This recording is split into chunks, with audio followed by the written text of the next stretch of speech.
Welcome to the course Unix and Shell Programming. Myself S. Nagmalikraj, Assistant Professor at CSE Department from Vignan Institute of Information Technology. So, in previous lectures we completed that Unit 1 and Unit 2. Now we are going to discuss about Unit 3. So, in Unit 1 we seen that history of the Unix, Unix features and what is the structure of the Unix and some basic commands. And when coming to second part of the Unit 1, we discussed the file system structure or that is hierarchy structure and inodes. So, this is the all come to the Unit 1. In Unit 2 we discussed the file system permissions or file type command. With the help of file type command we will know the file type, knowing the file type, and next one chmod command to set the permissions and chown command change owner. With the help of that command we can change the owner of the file. chgrp change group, with the help of that command we are going to change the group name of the file. So, these are the topics or these are the units we covered in the past sessions. Now, while coming to Unit 3, we seen in two parts. In first part we discussed using the shell command line structure. Now, that means how shell will act as a command line structures and what is the role of meta characters and how we are going to create new commands and command arguments and parameters, and more about input and output redirections and how loopings and what are the types in shell programming. And in second part we are going to discuss all about filters. In filters, the grep family, global regular expression print, in that egrep, fgrep, everything we are going to discuss in this, and stream editor, awk pattern, like that we are going to cover in the second part of the Unit 3. So, today the lecture 1 from Unit 3 is command line structure and meta character. So, in this lecture 1 we are going to cover these topics. We are going to see about what is shell and how shell will act as a command line structure and what is the role of meta characters. So, after completion of this lecture, students able to know how shell act as a command line structure, that means how shell will execute the commands, everything students will come to know. And not only that, students able to know the role of meta characters. So, how many meta characters are there in based on requirement, which type of meta characters that we are going to use, like the students able to know the role of meta character. Let us see what is shell. So, in Unit 1 we already discussed that shell, regarding shell. So, the shell is an command interpreter. Not only that, it is the layer between the operating system, kernel and the user. So, in Unit 1, in the topic is structure of the Unix or Unix components. We seen that the innermost layer is hardware, after that kernel, and next one is shell, and next to the shell is application programming. So, these are the four components that are present in the Unix. So, hardware, innermost layer, next one is kernel, and after that shell, and next one application programming. So, now what we are saying is the shell is an command interpreter. Not only that, it is the layer between the operating system and the user. So, this is the shell. Through the shell only user can interact. So many types are there: Bourne shell, bash shell, Korn shell, C shell, like that so many types of shells are there. With the help of this shell only user can interact. So, it is the layer between the operating system and the user. So, with the help of the user, with the help of this shell, user will interact, and by that shell will interact with the kernel, like that kernel will directly controls the hardware. So, whatever the request you want, through shell only we will pass. So, shell will interpret that one. For example, if you want to execute ls, the command is ls, list command. So, with the help of shell we are going to execute that list command. So, shell will interpret that command what the user wants. So, we want the list, what are the files that are present in the directory. So, shell interprets and it asks a request to the shell. So, shell will get the result from the hardware, what are the memory location where that files will stored. After that, kernel will give response again back to the shell, then user will see the output. Like that, shell is an command interpreter. Not only that, it is the layer between the operating system, kernel and the user. So, we can see here like this. So, shell Now this is the shell prompt. Assume this one is bound shell. Now I am typing ls. This is the command, enter. So through shell, user is interacting. Now what shell will do? So this is all human readable format, ls list, human readable format. So assume the output is file 1, file 2. This is the output. So output is also human readable format. So in present directory, there are two files, one is file 1 and file 2. How this output came is, after typing the ls and after pressing the enter key, what shell will do, this is the background process. So shell will interpret this one, okay, we are written only one command without any options and argument. We are written only one command, that is ls, list. So it will converts into mission understandable code. By that kernel will knows, by that kernel will understand what we need, what user wants. So it asks the request regarding ls. So how it will understanding ls means, it converts into the mission understandable code. So kernel get back a response from the respective what that memory location. After that it takes that output, and again kernel will send to the shell file 1 and file 2. Now again back to the shell, it converts into human readable format, and finally the output is file 1 and file 2. So that's why we are calling the shell is an command interpreter. Not only that, it is the layer between the operating system kernel and the user. Now you see, what is the command? So command is nothing but some executable programs, or a command is a program that tells the Unix system to do something. While coming to syntax, command, some options and arguments. Now let us see one by one.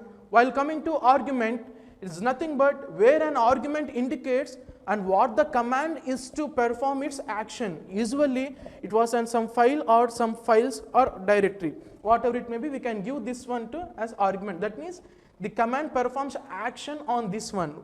What we are passing the as argument, maybe one file or some group of files or directory. So that comes under the arguments. While coming to options, is nothing but an option modifies the command.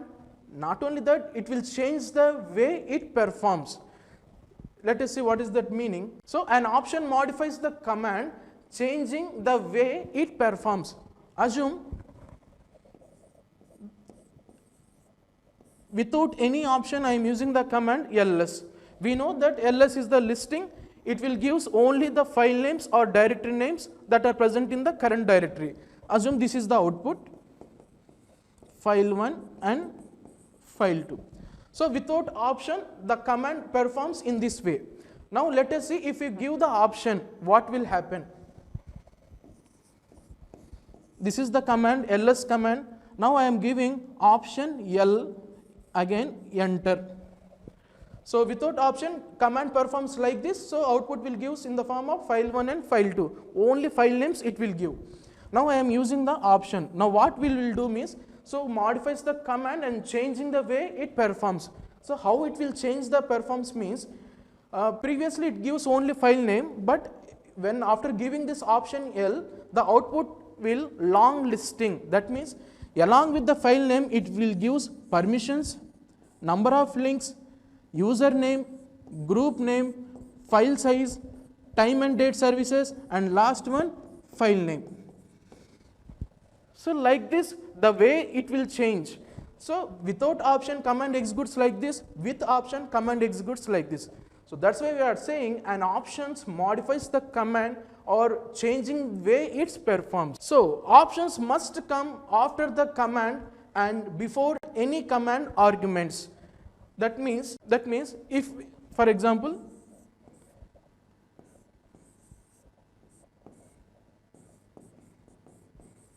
what does this indicates means, this one is prompt, shell prompt, or type of the shell, whether it is Bourne shell, if it is %C shell, if it is bash shell, like that. Shell type it will indicates. So this is one as shell prompt. Which type of shell we are using, that indicates. Next one, ls is nothing but command. Option L, that means -L, this indicates option. And last one, file 1, this is nothing but argument. So in this way we have to give. What we are saying is options must come after the command and before any command arguments. So this is the right way we have to use all together with option or arguments. If we write like this, error will generate like ls file1 option L. The order I changed here, shell prompt, command, argument, now I give an option. So this is the wrong location, now error will exit. Why means I changed the here order. So that's why we are saying in the note, first command will come, after that command we have to write options, after the completion of options then only we have to write arguments. We have to perform in this way only, command, next options, next we have to write arguments. So let us consider the example. Here I written only command, this is dollar symbol indicates shell prompt, we are using Bourne shell, and now ls is nothing but command. So without option, without arguments, I written here only the command name ls. So this is the output I got, dir1, dir2, dir3, file1, file2, file3, file4, file5, like that. So this is the list that are present in my present directory. Now if I want without option, I used argument. Let us consider command and argument is dir1, nothing but some directory. So I want to know any files that are present in this directory. So obviously the output is nothing because there are no files in that. Now let us consider this example, shell prompt, command ls, option we given L, L is nothing but long listing, argument is file2.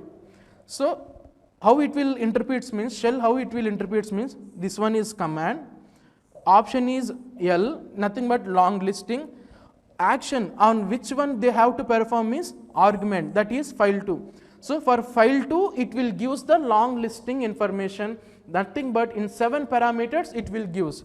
So permissions it will give, number of links, username, group name, file size, time and date, and next one file name, because we using here option L.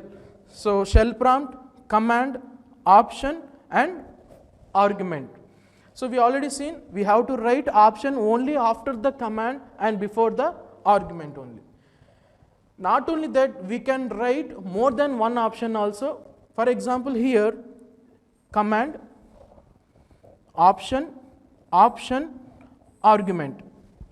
So every option is starting with the hyphen. So if you want to write the option, first of all we have to write with hyphen and you have to write the options, whether it is I, whether it is L.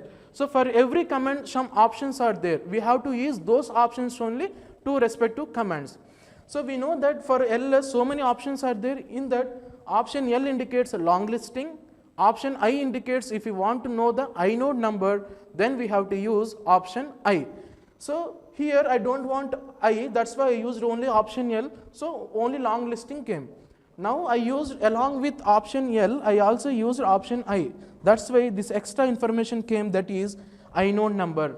So for this file2, now 8 parameters came.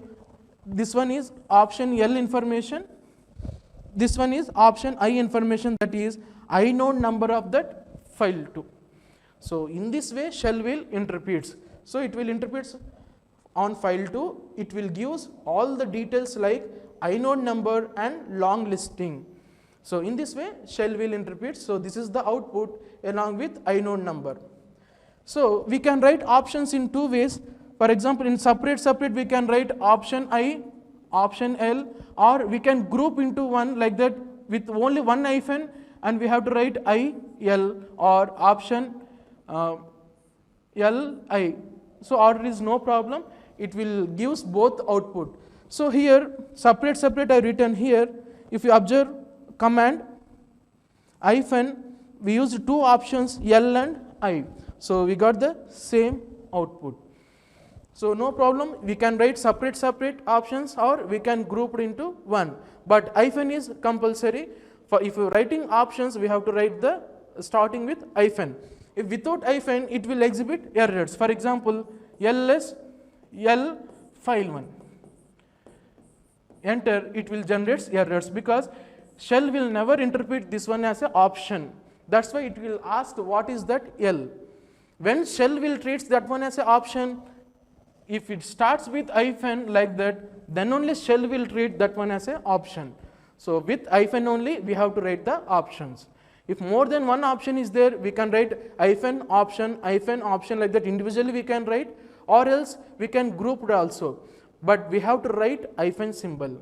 That indicates, or we are telling the shell, you treat this one as a option. Now see here, another example, ls command file2 option L. But I am thinking, I know that L indicates long listing, but I forgotten to written like hyphen symbol. So shell generates this error, cannot access L, no such file or directory. Why this problem came means, shell never treated, okay, this is L means long listing. When shell will treated that is a long listing, if you write like this hyphen L, then only it will treat it one as a option. If we write without option straight away L, shell will never treat this one as an option and it generates like this error. So we have to write very carefully. If you are writing the options to the command, definitely we have to write along with the hyphen symbol like this. If that more than one option is there, like this we can write, or we can group it into like this. So the syntax we have to follow. If without option, that means without hyphen, shell will never interpret this one as an option. So this error came, cannot access L because no such file directory.